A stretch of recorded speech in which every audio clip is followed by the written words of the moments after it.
course, I was immensely impressed with Churchill, but he was quite another thing, you know. He had great humor and great irony. He went to see me when I played Othello on the stage in London, and I heard a low murmuring in the front row. I thought he was talking to himself, and then he came backstage afterwards and sat down in the dressing room and said, "Most potent, grave, and reverend signors, my most approved good masters," and began the whole of Othello's part, which he had memorized, and including the cuts which I had made,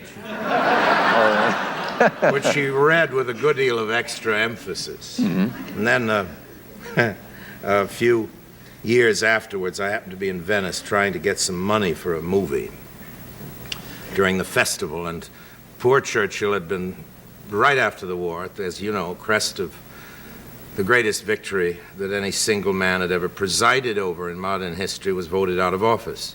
Quite properly, probably, but it was a tragic blow for him. And there he was in the hotel at the Lido with Clemmy, his wife, alone.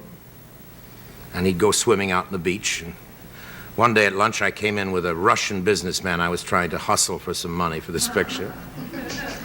And as we passed Mr. Churchill's table, Mr. Churchill saw me and made that little gesture, and the Russian went out of his mind.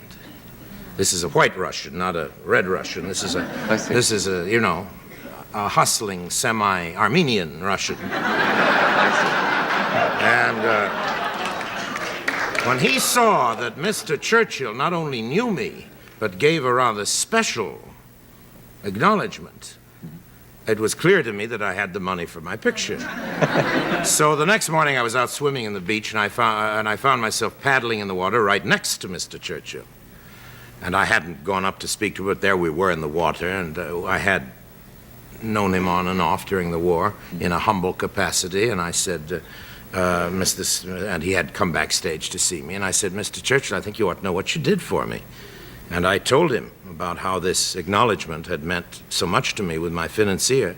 Mm-hmm. And that day at lunch, I came in with a financier again, and Mr. Churchill rose from his chair and bowed.